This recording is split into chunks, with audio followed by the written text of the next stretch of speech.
Bueno, buenas tardes a todos y todas las que estamos presentes. Desde IMOFI ya agradecemos por toda la participación a este ciclo de charlas. Bueno, como todos ya saben, y para los que son nuevos les recordamos que el equipo de investigación morfológica funcional y sistémica es un equipo que se encarga de analizar diferentes áreas de la medicina y en ellos busca analizar los comportamientos puntualmente de los sistemas. Pero para eso lo hace nutriéndose de muchísimos expertos, como los que hoy están presentes con nosotros. Así que vamos a arrancar este ciclo de charlas que tiene la finalidad de enlazar un poco lo que es la ciencia, el equipo, y claramente darle un espacio a la comunidad. La metodología que vamos a estar utilizando tiene que ver con una situación de entrevista, donde ya las preguntas están armadas, y vamos a ir leyéndolas, y a medida de que se vayan hablando, los invitados la van a responder con todo su conocimiento. Para esto pedimos que se apaguen los micrófonos, así los doctores pueden hablar bien y tranquilos, nadie los interrumpe. Y recordamos que todas las preguntas que estén fuera de las que están pactadas, las escriban por el chat, así las vamos a estar leyendo en la última parte del encuentro. Y recordamos también que si suben imágenes, nos arroben a Imoffice en Instagram y usen el hashtag ImofficeComunidad como para ayudarnos en esta parte. Así que bueno, recordamos que la charla se llama Situación actual del COVID-19 la práctica médica, y contamos con la participación del doctor Lerman Damián, el cual es el vicedecano de la Facultad de Ciencias Médicas de la Universidad Nacional de Rosario, es médico infectólogo y es docente de las cátedras de enfermedades infecciosas y química biológica de la misma facultad. Y también contamos con la participación de Mariel Beresiuk, la cual es médica clínica y forma parte del servicio de terapia intensiva del Hospital Escuela Eva Perón de Granadero Baigorria, Santa Fe. Ustedes no sé si quieren decir algunas palabras, doctor, doctora, para los chicos que están acá. Te escuchamos, Mariel, a vos primero. Te cedo la palabra, Damián. Bueno, no, nada, yo les agradezco, a mí me encanta que me inviten, la verdad que todas las instancias de estas que ustedes organicen, porque en general se organizan para fomentar conocimiento, intercambio de ideas, digamos, y todas estas cuestiones que siempre sirven, son bidireccionales, es una alianza bidireccional, digamos, siempre sirve, a mí me encanta, así que les agradezco, voy a tratar de ser lo más concreto y lo más sincero posible con mis respuestas, porque vieron que para la respuesta hay mucho cassette, yo tengo poco cassette, así que puede salir cualquier cosa, pero bueno, súper contento de estar acá, así que vamos para adelante. Muchas gracias, doctor. Bueno, para mí esto es nuevo, pero también, como dice Damián, me encanta, sobre todo que haya un intercambio y aprendamos todos. Así que bueno, todos los invitados ya están presentados, así que le voy a ceder la palabra a mi compañera Azul para que se encargue de hacer bien la entrevista. Así que eso. Azul. Bueno, muchas gracias, Fabri. Buenas tardes a todos también. Vamos a arrancar con la primera parte de preguntas relacionadas más que nada a COVID. La primera pregunta es, ¿cuáles son los marcadores y signos más importantes a tener en cuenta en el desarrollo de la patogenia de COVID-19? Para que cualquiera de los dos las pueda ir respondiendo. Bueno, como vos quieras, Mariel. ¿Empiezo yo? Empezá, Daniel. Bueno, en verdad los signos clínicos, digamos, ahí aparecen signos clínicos de exámenes complementarios. Todas las enfermedades virales tienen un correlato parecido. Por lo tanto, hacer una diferencia entre una y otra, cualquiera fuese la enfermedad viral que tiene afectación sistémica, es difícil. Nosotros fuimos mutando un poco los criterios diagnósticos en cuanto a los signos clínicos y terminamos casi igualando todos los síntomas y signos. Antes era fiebre y algún síntoma y signo, y ahora en realidad todos están dentro de la misma bolsa. Después vimos todos los papers, cuando empezamos a repasar nos dimos cuenta que en verdad mucha gente era incluso asintomática. Por eso yo digo, acá, y como toda enfermedad infecciosa, está muy relacionado con el con el ser humano en el cual habita el microorganismo. Y las afecciones virales son muy heterogéneas. Entonces, como síntomas y signos clínicos nos quedan los de siempre: fiebre, odinofagia, tos, decaimiento, dolores musculares, dolor abdominal, es decir, todo lo que puede acompañar cualquier virosis. Hoy, si uno lo ve en la definición de casos, está fiebre, tos, odinofagia, digeusia o ageusia, como principales estandartes clínicos, digamos. Y dentro de los exámenes complementarios lo mismo. Los exámenes complementarios no, digamos, tienen menos trascendencia que los síntomas y signos clínicos, porque en realidad las virosis se hacen diagnósticos por la clínica.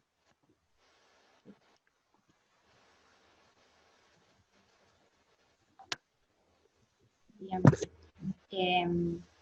Mariel, no sé si quieres anotar algo más.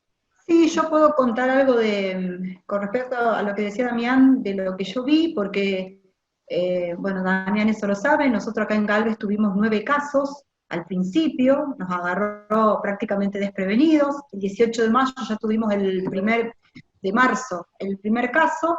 Eran todas personas que venían de Brasil, de Europa, y los últimos 3 de Ushuaia.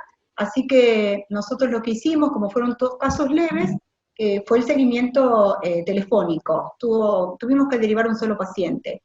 Y con respecto a lo que decía Damián, si bien era un cuadro similar a los que uno vio en los otros años, la fiebre era el principal síntoma, que como ellos evolucionaron bien, en 48, 72 horas me decían que ya no la tenían, y la persistencia muy marcada de ellos era las mialgias, las artralgias, el hecho de no poder levantarse de la cama, la astenia, era la queja que tuve durante varios días, y la cefalea. Eso fue lo que más me contaron ellos.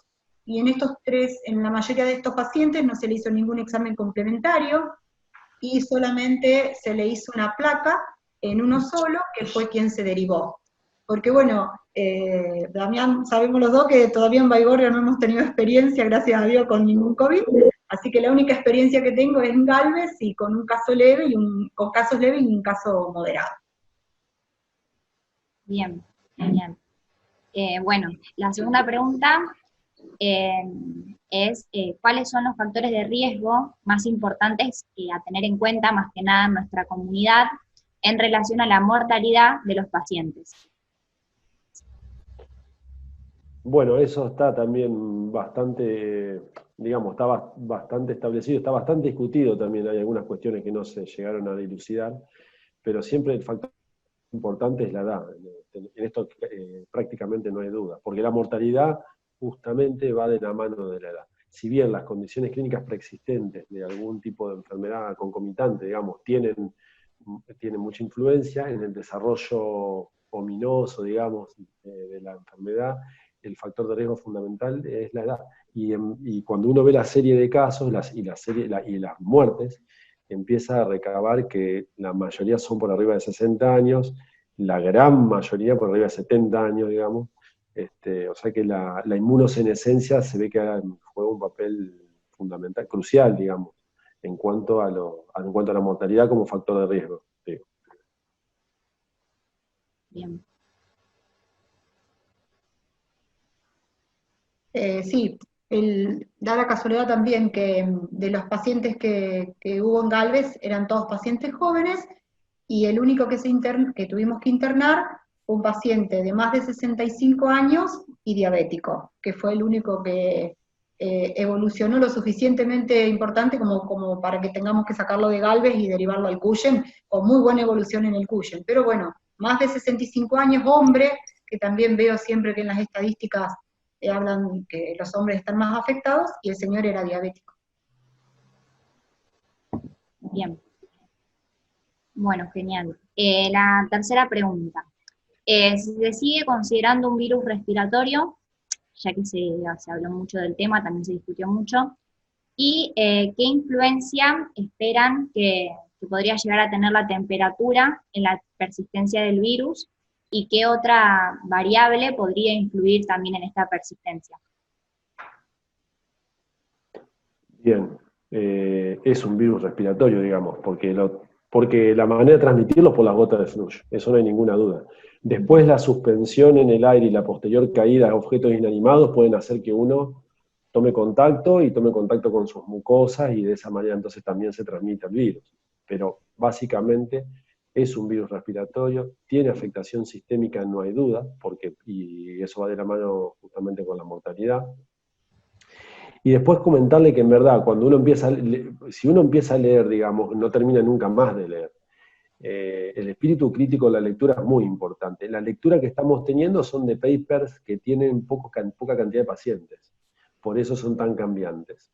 A mí me parece que en eso hay que ser muy claro, porque la comunidad científica y la comunidad no científica tienen que estar bien al tanto de cómo bajar la información. Por eso yo les digo, es un virus respiratorio, sí, tiene afectación sistémica, sí, la mayoría de la gente que tiene afectación sistémica y es mayor de edad es más deleterio. La interacción con el medio ambiente existe, sí, porque puede persistir en objetos inanimados. Por lo tanto, digamos que si uno tuviese que poner un rótulo, es un virus respiratorio que puede ser evitado con el distanciamiento social y que puede ser evitado con la correcta higiene de manos. Digo, para tener una idea acertada de lo que uno está leyendo, porque a veces hay tantos papers y tantas cuestiones que se viven 12 horas en el metal, 13 horas en la madera, 11 horas en el papel. Entonces, en realidad eso no tiene mucha importancia. Tiene mucha importancia tener en claro que es un virus respiratorio que se transmite por gota de flujo, pero que cae en objetos inanimados y que lo podemos autoinocular, digamos, en ese punto. Me parece que esa sería la respuesta. Está bien.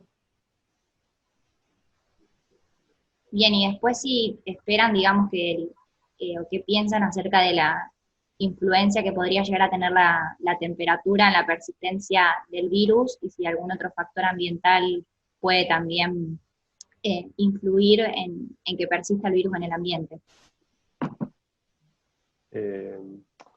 Yo para eso, por las dudas, tengo una cuestión bien pragmática, digamos. La temperatura puede influir puede influir negativamente para el ser humano en cuanto a la afectación viral, pero lo principal de ese razonamiento es a menor temperatura, mayor hacinamiento, digamos, que esa es la cuestión.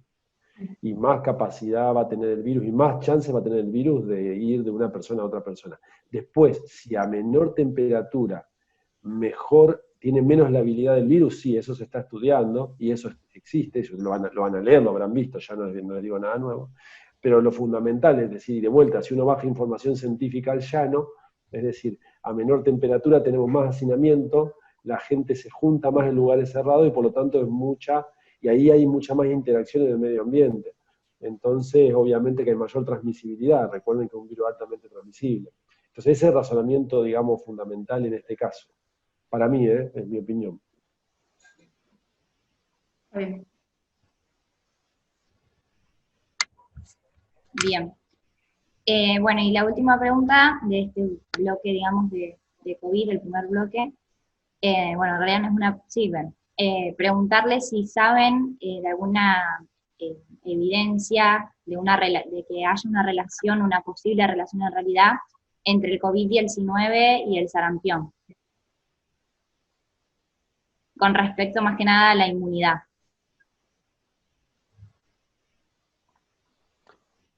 Bueno, se está estudiando no solamente el sarampión, ahora se está estudiando también la vacuna Sabin oral con enterovirus vivo atenuado, digamos, con el virus de la polio, como posible o probable cobertura frente al SARS. Yo creo que es muy corto lo que tenemos es muy poco como para dar una respuesta válida. Esa es mi opinión.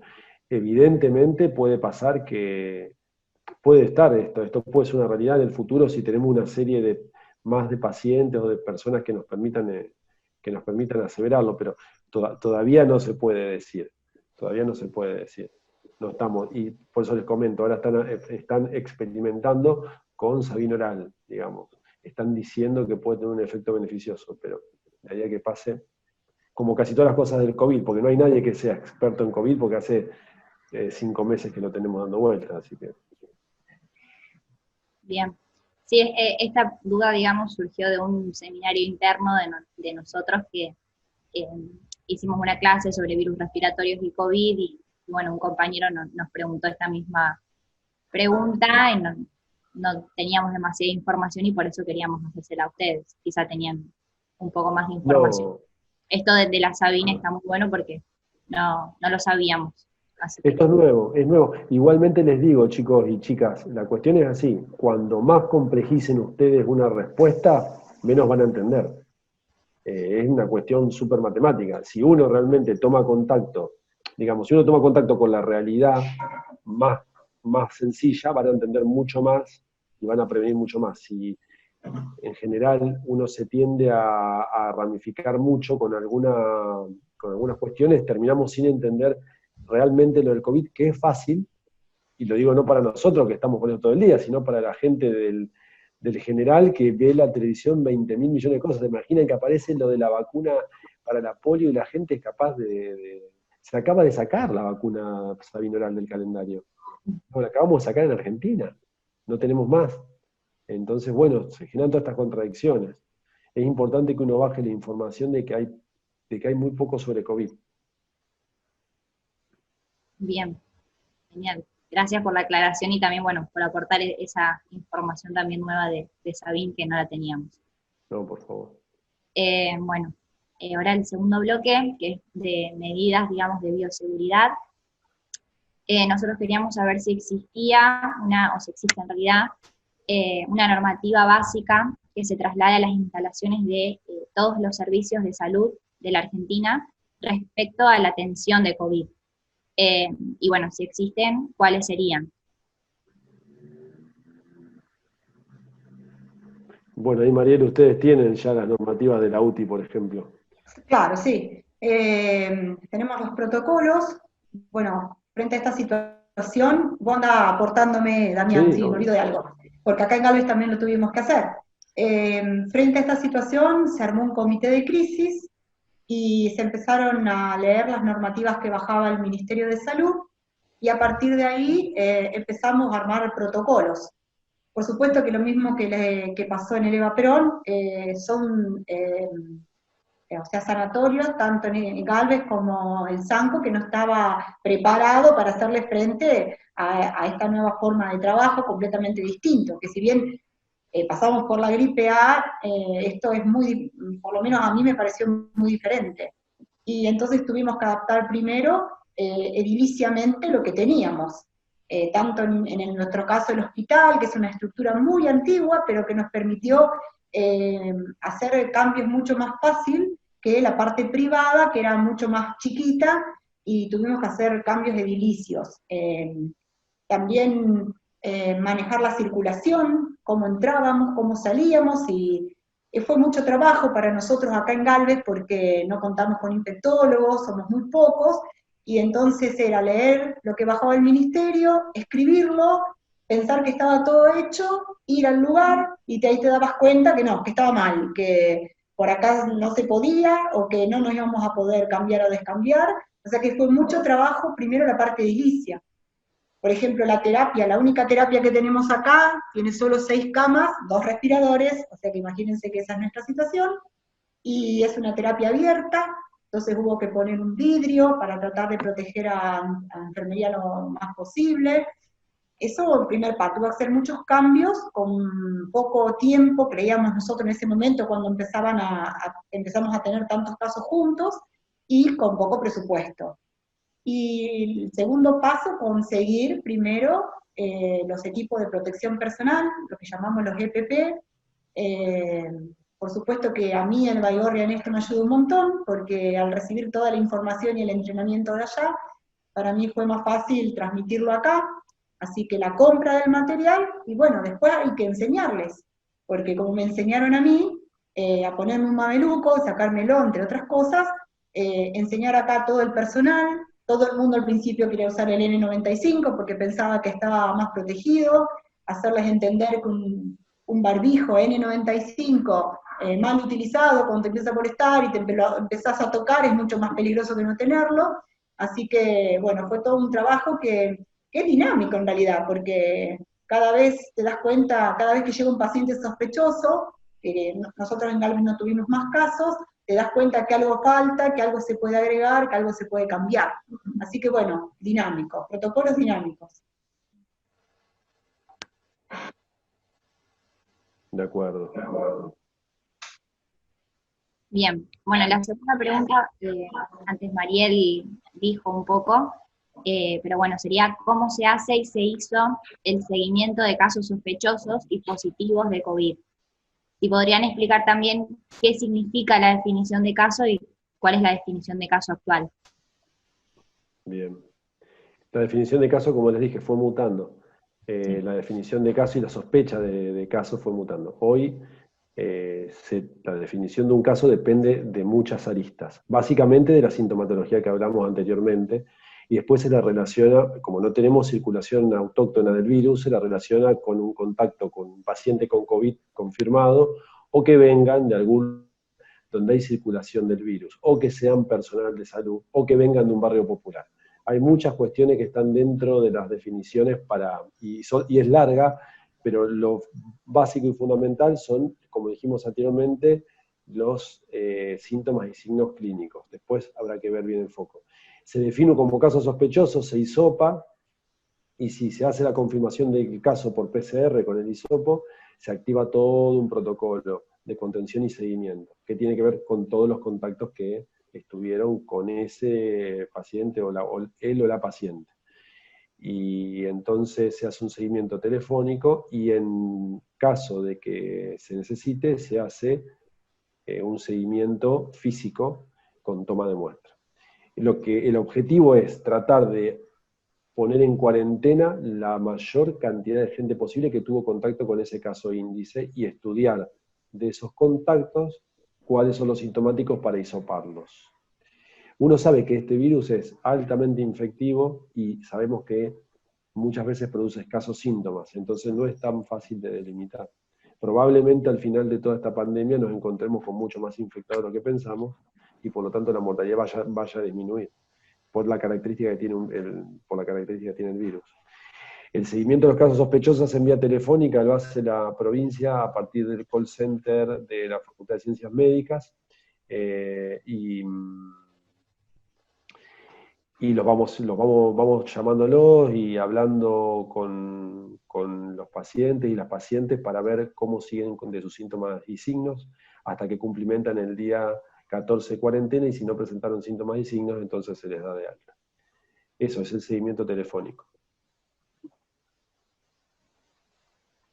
Sí, exacto. Nosotros acá está todo centralizado en lo que nosotros llamamos el SANCO de Galvez. El paciente, en general, lo que a mí me pasó fue que el paciente volvía de viaje, se sentía con algún síntoma, fiebre generalmente, llamaba el propio paciente al 0800, no me acuerdo el resto, 0800, y se activaba el protocolo.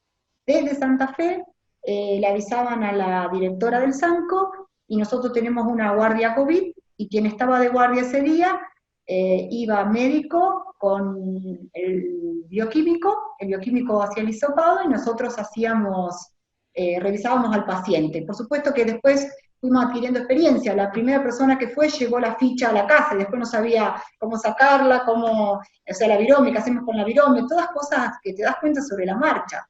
Después nos dimos cuenta que era más fácil llamarlo por teléfono, completar la ficha en el hospital, e incluso no tenías que llevar nada más que lo básico para revisar al paciente, que incluso clínicamente, si se lo veía bien, tampoco lo molestábamos demasiado. Y después de eso se hace un seguimiento telefónico, 2 llamadas diarias, hasta que al principio el resultado acá no nos llegaba inmediatamente, así que podían pasar 24, 48 horas, después los resultados llegaban más rápido, y si eran positivos, los seguíamos telefónicamente 2 veces por día, ninguno tuvo complicaciones, y el único que se internó fue una orden directa desde Santa Fe al SANCO. Así que fue diferente. Y bueno, no evolucionó bien y se derivó enseguida. Eso por lo menos la experiencia que tengo yo. Bien, bastante organizado, se podría decir. Bueno, la siguiente pregunta es si existe un protocolo o alguna recomendación en realidad para convivientes y contactos estrechos de pacientes COVID. Cuarentena.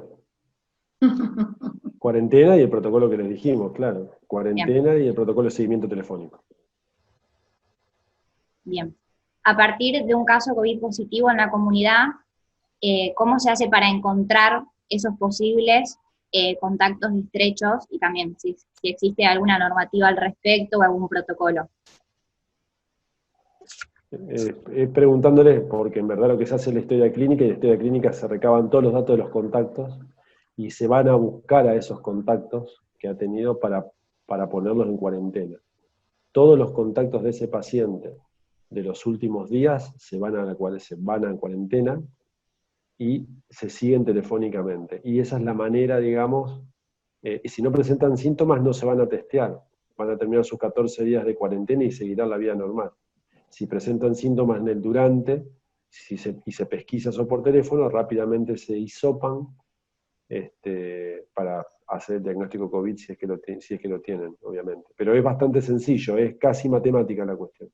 Cuarentena para los contactos de COVID positivo, que es la única manera que tenemos de parar un poco la infectividad, digamos. No digo que eso sea lo mejor, digamos, no sé, es muy discutible lo que se hace, ¿no? Pero es lo que se está haciendo y lo que está dando resultados.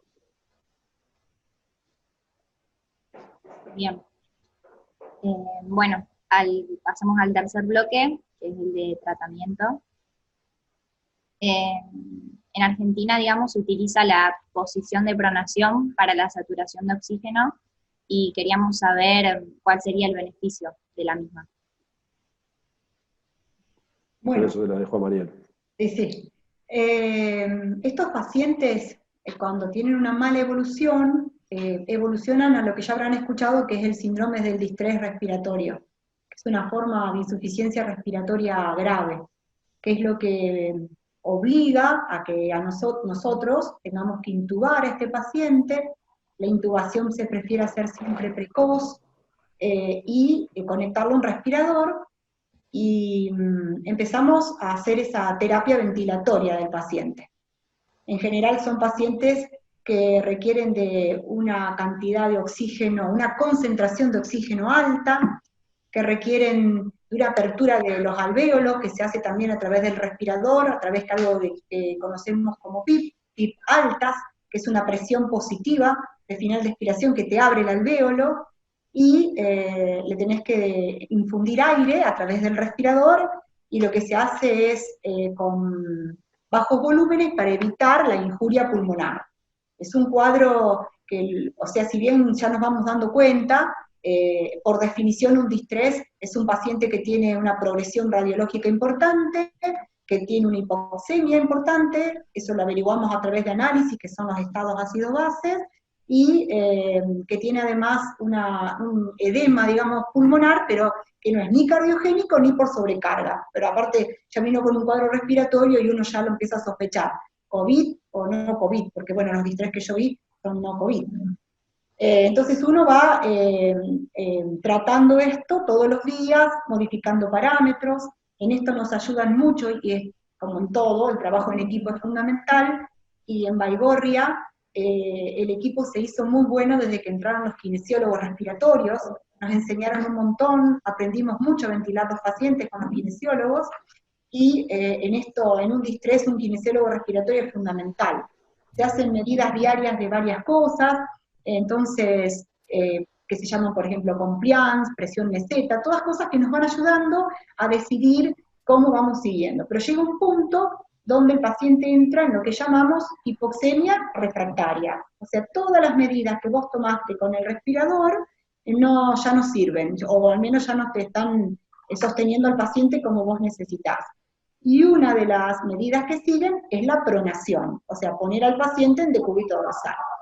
En Baigorria tenemos poca experiencia en cuanto a pronar pacientes, pero como les cuento, desde la llegada de los kinesiólogos se armaron protocolos y ya se han pronado pacientes. Es básicamente dejar el paciente en decúbito dorsal, hay un protocolo, cada hospital lo hace diferente, durante 16 horas al día. El objetivo que se tiene de esto es que los alvéolos que no se pudieron abrir con todos los métodos que yo les conté antes, se abran por cambio de posición. El objetivo es mejorar la oxigenación del paciente mientras va resolviendo este cuadro bueno, no, mientras hace efecto el antibiótico o otro tratamiento que le hagamos. Por supuesto que hay algunos problemas con la pronación. Primero que en este caso donde hay la aerosolización, es una palabra tan usada y hay que cuidarse, hay que hacerlo por lo menos 3 personas con el EPP correspondiente, que es el de máximo nivel, que nosotros llamamos 3B, y tiene que ser personal entrenado. Y aparte tiene algunos problemas, por ejemplo, cuando lo damos vuelta, podemos perder la vía aérea, que para nosotros es dramático, o sea, se puede correr el tubo, y una reintubación en este paciente es muy complicado, porque recuerden que tiene poca reserva respiratoria, y por lo tanto menos tiempo para hacerlo. Puede también perderse las vías centrales, son pacientes que tienen vías centrales, no tienen vías periféricas. También hay contraindicaciones, si el paciente es obeso, si el paciente tiene una lesión también medular, o si el paciente termina de convulsivar o tuvo un paro reciente, no se hace. Y por supuesto que también hay lesiones por apoyo, que son las escaras. Pero creo que todos los que hacemos terapia, el mayor miedo que tenemos es que perdamos la vía aérea, sobre todo en este tipo de pacientes. Pero es una medida que se hace y que puede llegar, que tiene buenos resultados, pero se hacen pacientes críticos. Bien. Bueno, también en estos días se está hablando mucho del tratamiento del con plasma, digamos. Nosotros queríamos saber si se tendría en cuenta el plasma de pacientes sospechosos de COVID sin la confirmación por testeo o por hisopado. No, el plasma se obtiene de pacientes que han tenido COVID y que se ha confirmado el COVID. Es como se hacía para la fiebre, como se hace actualmente para la fiebre hemorrágica argentina. O sea, obtenemos plasma, como tenemos plasma inmune convaleciente para la fiebre hemorrágica argentina, también lo obtenemos de los pacientes y las pacientes que han tenido COVID. Que supuestamente cada vez son más. Entonces uno tiene, la fiebre hemorrágica argentina cada vez son menos, entonces tenemos poco plasma. Luchamos para tener un poco de plasma, pero acá no, son de pacientes confirmados. Bueno, yo también, para no aburrirme, trabajo en un banco de sangre acá en Galvez, así que no hacemos eso, ni mucho menos, pero tengo contactos y yo hice toda mi formación para el banco de sangre en La Plata. En La Plata está el centro de hemoterapia, que es donde aprendimos, y bueno, ellos hoy justamente me comentaban su protocolo, están sacando plasma, un trabajo muy interesante el que están haciendo, y bueno, precisamente eso, una de las condiciones para que, primero, bueno, es una convocatoria abierta, y la condición es que el paciente tenga el positivo y después el negativo, principalmente. Y después las condiciones de cualquier donante, pero principalmente que si es mujer haya tenido menos de 3 embarazos, que no haya sido transfundido previamente, los politransfundidos siempre traen problemas, la edad, el peso, como cualquier transfusión. El método no se hace como comúnmente sacamos sangre acá en Galvez, nosotros sacamos la sangre entera a través de una vía periférica. Esto se hace por otro método que se llama aféresis. El paciente está conectado varias horas a una máquina, pues como un circuito cerrado, como si fuese una máquina de diálisis, donde solamente se extrae el hemocomponente que se necesita, que en este caso es el plasma, y el resto se lo devuelve al paciente, con lo cual no lo estás, es distinto a o sea, lo que hacemos acá en Galvez, que le sacamos directamente 400 mililitros de sangre entera. Ese plasma se procesa, con todo, igual que se procesa siempre, y se le puede sacar a un paciente entre 600 y 750 mililitros, según el método que se utilice, según el paciente, y después hacen alícuotas de 200 mililitros, y ellos me contaban que bueno, que están trabajando muchísimo con esto, por supuesto el marco legal, firma de consentimiento y demás, y después, cuando se decide pasar, no sé, Damián, eso si tiene otra información, porque la verdad que hoy es la primera que me entero, se decide pasar en forma inmediata, lo más rápido posible, cuando se pasa, y que se pasa al paciente grave, o al paciente moderado que tiene un factor de riesgo, o el protocolo al menos que me pasaron, y al personal de salud. Pero en realidad no sé si lo están haciendo en La Plata. Sí sé que están sacando plasma, pero no sé si están usándolo como tratamiento. No sé, Damián, si vos sabés algo de eso. No, creería que se está generando plasma, nosotros en Eva Perón también, a partir de, como vos Sí, decías, sí. los chicos de hemoterapia están metidos en todo el circuito de recuperar plasma de recuperar pacientes para poder hacer plasma. Y sí, es verdad lo que vos decís. Nosotros siempre decimos que en la terapéutica hay que apuntarla al moderado, porque en verdad el grave se muere generalmente, digamos, hay que apuntarla al grave, pero generalmente se muere y el leve se recupera. Pero el moderado con factores de riesgo, digamos, sería el paciente más importante para poder tratar e intentar recuperar. Tampoco sabemos si con el plasma van a andar bien, digamos, esta es una realidad. Tendremos que hacer la experiencia y esperar al final del camino. Bien. Bueno, muchas gracias, Mariel, muy interesante todo lo que contaste. Y la última pregunta de esta sección es qué expectativas tienen en relación a la vacuna para COVID y cómo se actuaría en el caso de que haya gente, digamos, que no quiera ponérsela, antivacunas, y si esto tendría un efecto en la inmunidad colectiva. Con respecto a la vacuna, la estamos esperando con ansias, va a tardar en llegar porque tiene que pasar algunas fases. Yo creo que se van a terminar salteando algunas fases igual por la desesperación que hay. Esto es bastante común en la industria. Llama la atención, en realidad llama la atención las industrias que la están fomentando, pero bueno, eso es un tema aparte, habría que ver qué relación hay. Si con respecto a los antivacunas no se puede obligar a vacunar a nadie, no hay una ley que determine que la gente se tenga que vacunar obligatoriamente, un adulto, por lo tanto eso va a ser un problema, porque si nosotros tendríamos algo para inmunizar e inmunizaríamos a una población importante, por arriba del 50-60%, sería un detenimiento importantísimo de la patología. Pero bueno, hay que ver qué quedan los movimientos antivacunas después de todo esto, digamos, ¿no? A ver si no se la van a poner después de lo que pasó. Es increíble que estén, pero hay muchos movimientos antivacunas actuales. Vamos a ver cuando salga la vacuna para el COVID si no se la van a colocar. Vamos a ver.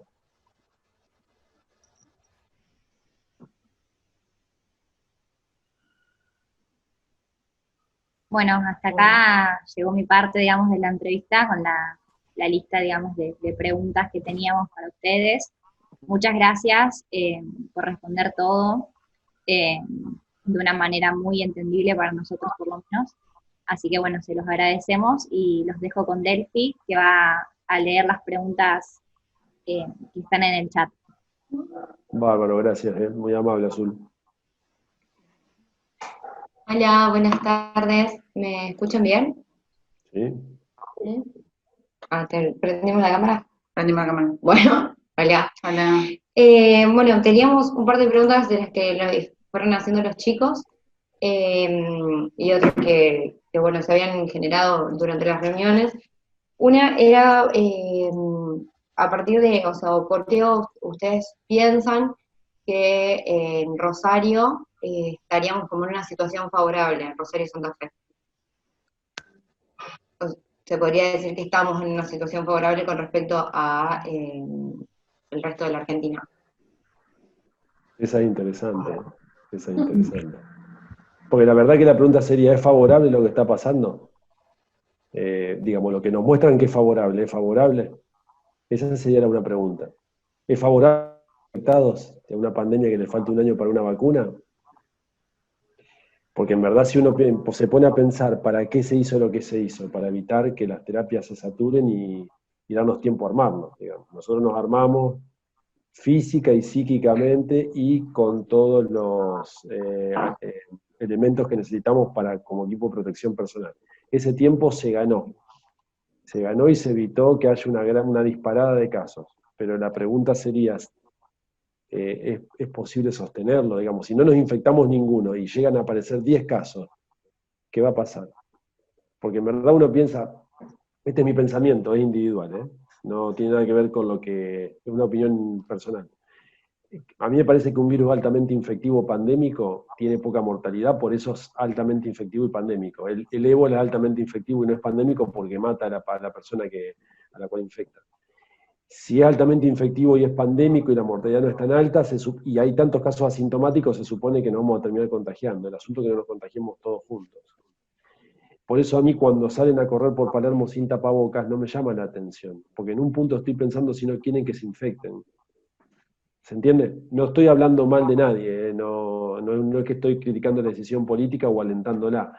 Digo, en un punto, acá en Rosario salimos todos, el 80% de la actividad. En 2 semanas el 80% de la actividad se puso a andar, digamos. Y esto nos expone a infectarnos, y sí. Y de Buenos Aires entran y entran. ¿Por qué no tenemos casos? Porque se tomó la medida correspondiente en el momento indicado y la gente hizo caso. No fue suerte, digamos. Hay un gran trabajo en salud hace muchos años que está puesto en atención primaria sobre todo, y la gente fue educada, y entonces no fue suerte. El asunto es si esto es tan bueno, digamos, o no es tan bueno. Veremos en el futuro. Probablemente sí, lo veamos. Bien, otra pregunta era con respecto a, bueno, justamente a estas medidas que se hicieron con mucha antelación. Estos casos, casos confirmados, que tenemos los casos estrechos, los hospitales que se hicieron justamente para los aislados, ¿no se podrían utilizar? O sea, porque no se estarían utilizando toda esta infraestructura que se armaron políticamente, digamos, bien, como bien decía recién, con antelación, no se estarían utilizando en este momento. Entonces, no se podrían utilizar a partir de ahora para los contactos estrechos, que va a haber muchísimos más, justamente porque se abrieron las puertas bastante. No sé si se entiende mi pregunta. Sí. Yo no sé si no sé qué pensaba vos, Mariel, pero lo que yo pienso es que no sé si conviene mandarlos. Claro, si conviene mandar los casos COVID como se quiere mandar a los centros de aislamiento, o conviene mandar a los adultos mayores que están en contacto con esos casos a los centros de aislamiento. Es decir, aquellos que tienen más de 60 años o que tienen factores de riesgo para que no se contagien. Porque en realidad esa es la población que hay que cuidar, digamos. Los demás se deberían infectar para evitar que se infecten, digamos, si fuese así, diría yo, prefiero infectarme yo que no una persona de 70 años, porque la chance de mortalidad mía es bajísima, me puedo morir, pero mucho más baja. Pues habría que ver para qué utilizamos los centros de aislamiento. Si para los pacientes con COVID confirmados, o nosotros pretendemos que la gente se vacune con el virus en la sociedad y mandamos a aquellos que tienen factores de riesgo a guardarse. Esa es otra pregunta que uno se podría hacer. Que nadie la va a hacer, porque esto no puede salir a decirlo, digamos, uno no va a salir a decir, yo lo digo acá, me hago cargo de lo que pienso, pero digamos, uno no sale a decir libremente. ¿Para qué estarían los centros de aislamiento? Yo creo que están para los adultos mayores o las personas de riesgo que están en contacto potencial con gente COVID. Al revés de lo que se piensa. Porque si no, es muy difícil. Es muy complejo. Tendríamos que tener miles y miles de camas, digamos. Es difícil. No sé si... Bueno, sigo con las preguntas. No sé si quiere agregar algo más la doctora. No, está bien. Genial. Ha habido otra pregunta sobre, más que nada sobre el plasma de convalecientes. Si cuando se hace si podría generar polilobulia el hecho de la transfusión de los elementos fibrados. No sé si... Perdón, yo no le escuché la pregunta, perdón. Dame un segundo que te la leo bien porque están mandando... En cuanto al plasma, que el plasma de convaleciente se saca y se devuelve los componentes figurados, y puede llegar a traer complicaciones como por ejemplo la polileubulia. O sea, si se tienen en cuenta estas posibles complicaciones en cuanto a este tratamiento. No, a lo mejor me expliqué mal. Cuando vos elegís el donante, al donante, vos lo conectás a una máquina de aféresis, a él le sacás solo el plasma y le devolvés el resto de los elementos figurados, el elemento de sanguíneos. Eso es el donante. Vos al paciente estarías pasando solamente ese plasma que por supuesto se procesó, se estudió, como cualquier elemento que se va a transfundir, y le estás infundiendo alrededor de 200 mililitros día, pudiéndose repetir a las 24 o 48 horas si hiciera falta. Con respecto a la poliglobulia, eso sería quien lo va a recibir, si sería factible o no de pasar. No leí nada en el protocolo, ni tampoco le sacaría plasma yo a un paciente poliglobúlico, porque elegir quién va a donar sangre o cualquier elemento, eso es súper estricto en un protocolo y se respeta, porque yo tengo que cuidar al donante, pero también tengo que cuidar al receptor. Entonces para eso hay todos protocolos. Y el poliglobúlico, al contrario, entra en otro área que es la exsanguinación o la sangría, que decimos nosotros vulgarmente, que es precisamente el tratamiento que hacemos, precisamente al revés. Le sacamos los 500 mililitros para que pueda hacer su tratamiento. No sé si me expliqué. Sí. Bueno, otra de las preguntas que ponen acá en el chat los chicos es si el sistema público de Rosario está preparado para proteger al personal de salud con los elementos, y si hay elementos para todos. Sí, doy fe.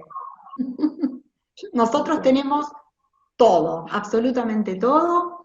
Tenemos nuestros mamelucos, camisolines, tenemos los barbijos, todo, realmente. La capacitación, el equipo armado, que es para mí lo fundamental, tener tu compañero de guardia, estamos haciendo guardia de A3, y para mí eso es fundamental, conocer a tu compañero, conocer las debilidades y la fortaleza, las mías y las de ellos, porque en realidad en Baigorria lo que pasa es que entra el sospechoso. Nos dicen, va a entrar un paciente en insuficiencia respiratoria, sospecha de COVID. Bueno, listo, tenemos que hacer todo como si lo fuera. O sea, nos tenemos que cambiar, tenemos que hacer, intubarlo o no, si bien intubado, bueno, intubarlo, la vía central, sacarle sangre, estabilizarlo, y después de eso nos tenemos que descambiar. Y ahí yo siempre digo, más allá del trabajo que hacemos adentro, que lo hacemos en compañía, entonces mucho más llevadero, con el enfermero, es difícil aguantar el traje, da mucho calor, y mi problema con los anteojos es que me empaño siempre, me empaño, es muy difícil. Todas las técnicas de jabón que nos han dicho para los anteojos no me funciona ninguna, así que es muy difícil, nos cambió la forma de trabajar, pero cuando lo haces en equipo, se hace más fácil.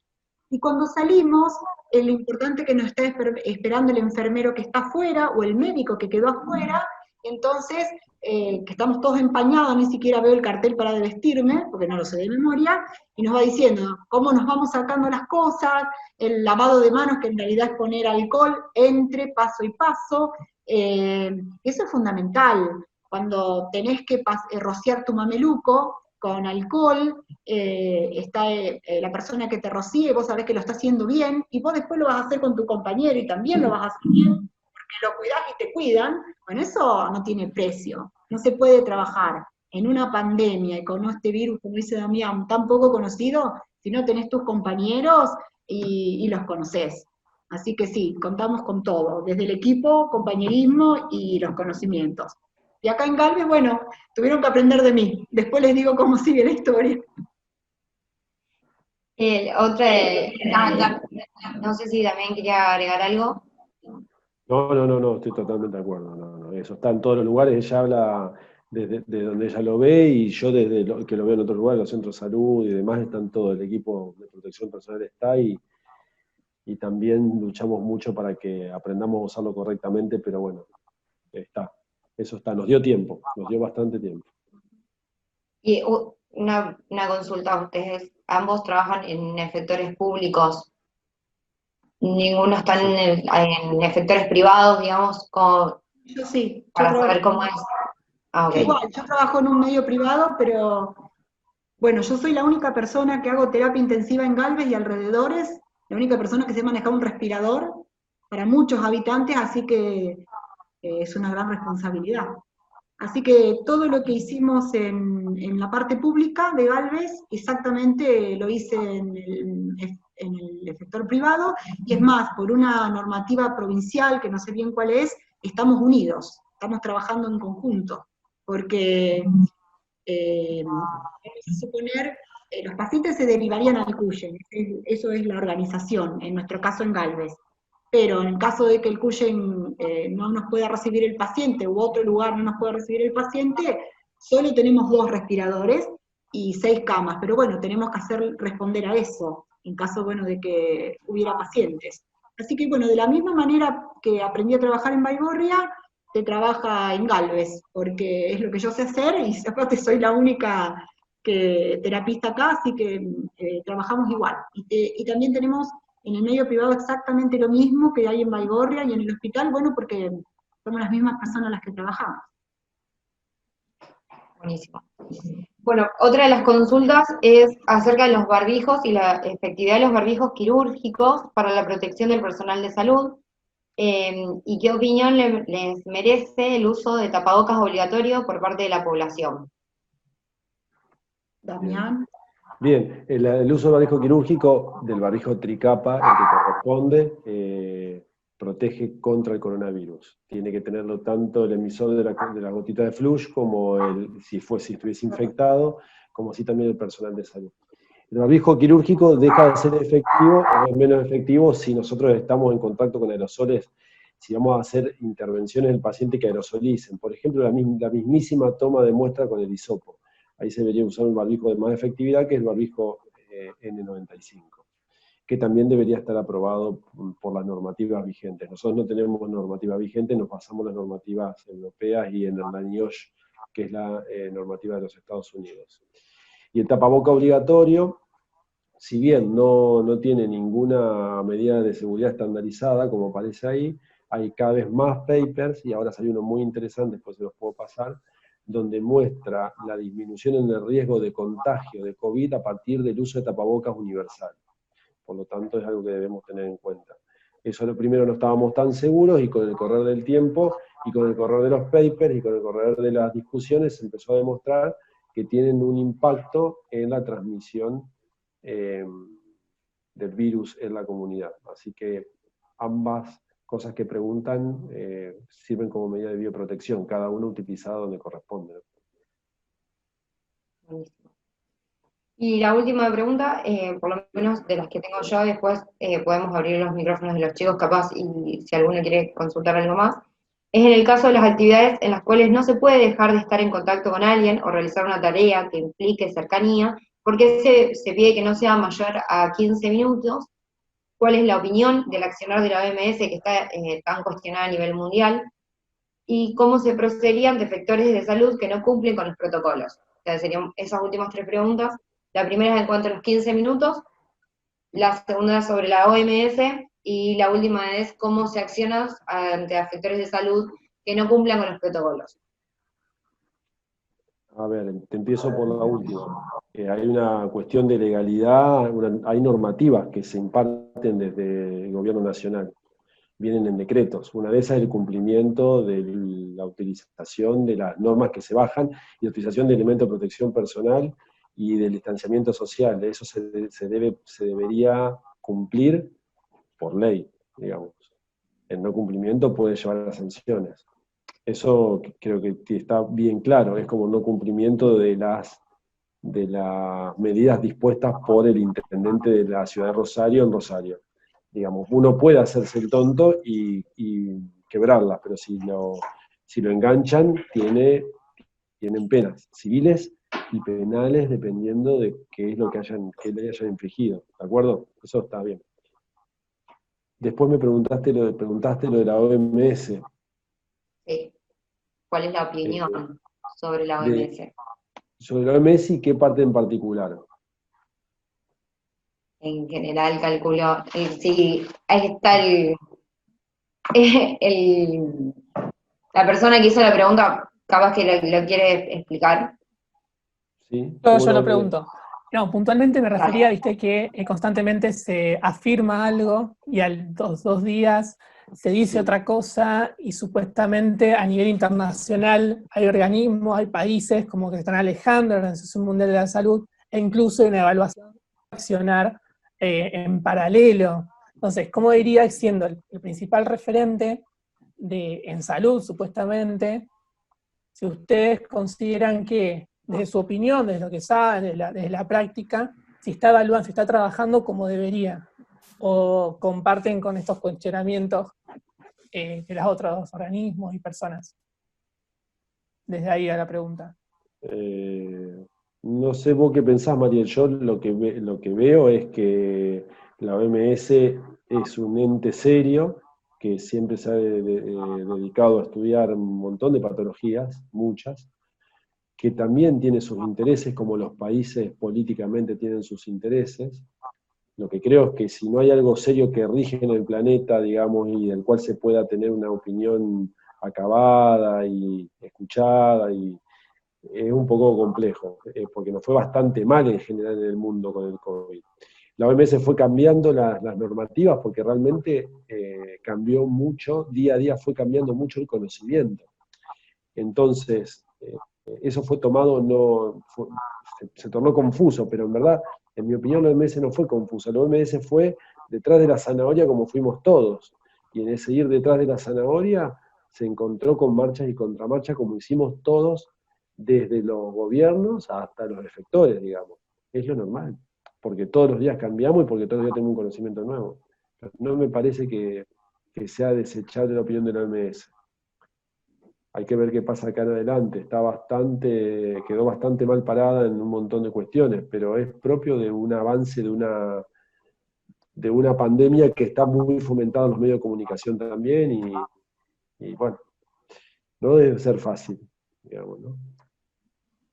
Y yo pienso lo mismo, frente a un virus nuevo, tan aparentemente complejo, que nos enteramos sobre la marcha de las cosas. Por lo menos yo siempre me río que va un paso delante mío, acá donde estoy en Galvez, porque, como yo digo, cuando vamos a hacer algo nos dimos cuenta que siempre falta. Yo creo que eso nos pasa a todos en menor o mayor medida. Creo que a la OMS también le pasa eso, más allá de intereses políticos que desconozco. Muchas gracias. Buenísimo. Creo que queda otra pregunta, Delfín. Sí, quedan dos preguntas más. Una en cuanto a las actividades que se dejan estar en contacto por cuestiones que escapan digamos, a lo que tenga que ver con el COVID, sino con que sea necesario estar en contacto, pero que se pide que por favor sean menos de 15 minutos. Entonces, ¿por qué sería 15 minutos? ¿Por qué no 20? ¿Por qué no 30? Creo que esa es la pregunta. ¿Qué es lo que nos marca el tiempo? Lo que nos marca el tiempo es la medicina basada en la evidencia.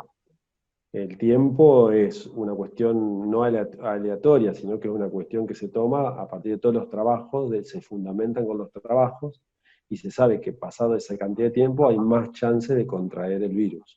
Y se lo toma como una norma.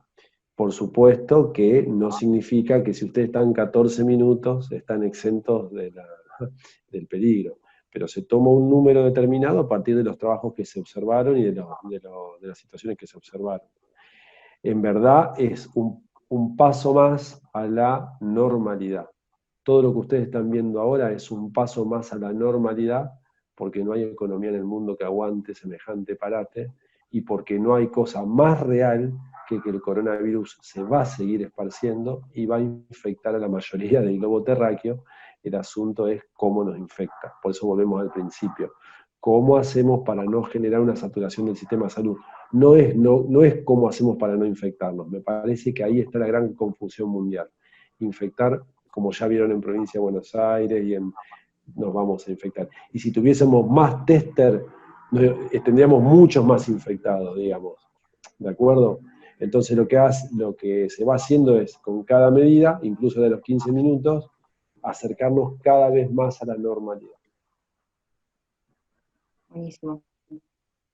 Y la última pregunta es en cuanto a si hay alguna relación entre lo que es la carga viral que recibe el paciente al infectarse y la gravedad de la enfermedad.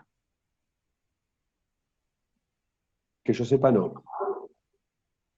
Que yo sepa, no.